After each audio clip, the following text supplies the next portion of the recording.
Hey everyone, so today let's answer the question, should you be filling out your own paperwork when filing for 501c3 tax exempt status?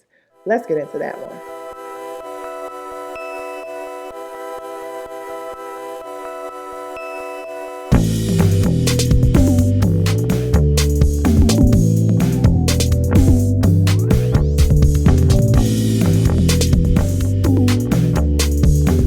Hey everybody, this is Tiffany with Boss on a Budget. I help new and small nonprofits get up and running. If you need help with your nonprofit, don't forget to subscribe to this channel because I drop a video every single week.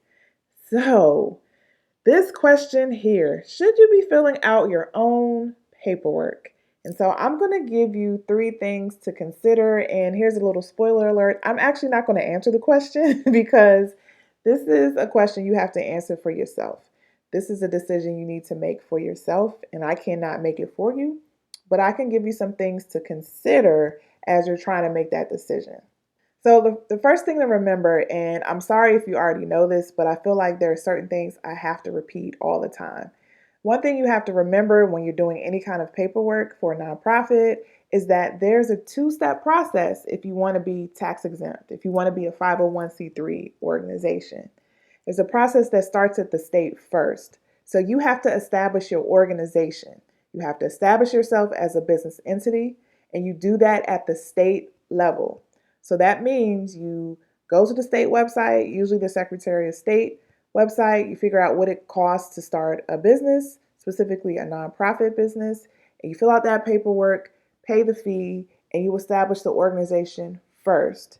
Then you approach the IRS, and then you file the paperwork with the IRS to be tax exempt, meaning that you are exempt from paying income tax from any profits or income that you make with your nonprofit.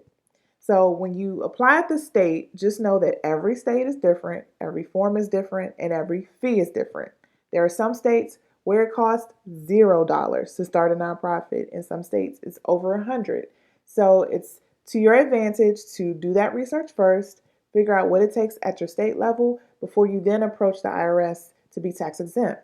Okay, so just remember that if you're trying to decide if you're going to be the one filling out your paperwork, then make sure you've done the work at the state level first, and then you approach the IRS to figure out what it takes to be tax exempt, or specifically a 501c3 tax exempt organization. The second important thing you need to think about is what form you're going to use. So there are two different forms that you can use to apply to be a 501c3 organization. The first form is the 1023. That's the old school form. That's the form that's always been in place that everyone used to have to fill out, and sometimes called the long form. And then there's the 1023 EZ. That's the streamlined form that came about in 2014. And for real, they did it because there was a backlog at the IRS and they wanted an easier process to put some organizations through. But in the end, it ended up just being a much more accessible way for smaller organizations to get their approval. So the streamlined process does not take as long as the long form to get approved. And in some instances, it can be even a week when you get your response back. But it just depends. So don't go off what I'm saying. It just depends on your organization. It depends on the time of year, what's happening, all of that. So you should really consider whether or not you should be using the EZ form in the 1023. And I get it, right? So when you see the streamlined application, you see how much easier it is. You see that the long form is 600 and the streamline is 275. I know in your head, you're like, oh, streamline all day. But I want you to just hold on for a second, take a breath, and really think about whether or not you should be filling out the long form for your organization. And the reason why I say that is the streamlined form doesn't really get into the meat of what the IRS really looks at on an ongoing basis for your organization. And the long form much more mirrors the process of what they review and how they look at your organization when you submit your annual tax forms. So going through the process of filling out the long form actually prepares you for what the IRS is looking for and how the IRS wants you to report certain information to them. So when you're going through that application, you'll begin to see that they're interested in conflict of interest policies. They're interested in your document retention policies. They want to see your mission statement. They want to see how much you're spending on all of your programming, right? And you don't realize that when you put in the Streamline application. And then for a few years, if your budget isn't particularly large, you don't really have to fill out the long 990 form, which is your annual tax form. So you don't really understand that there's going to be a point where the IRS is going to really dig deep.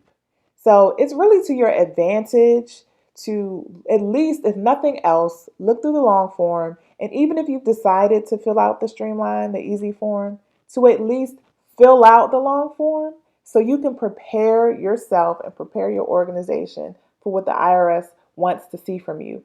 A perfect example of this is that the IRS wants you to report your expenses in three major categories. They want to see expenses by program, by administration, and by fundraising. And if you didn't fill out the long form, you may not have realized that. And if you are still kind of all doing your own accounting, when it's time to fill out your 990 and you have to do a full 990 form, it's going to be hell for you to go back through your expenses and try to divide up in those functional categories, right? So if you knew from the beginning that's what the IRS is expecting from you, you would have set up your financial accounting in that way so that when it was time to really put in that information and send it in on an annual basis, you're ready.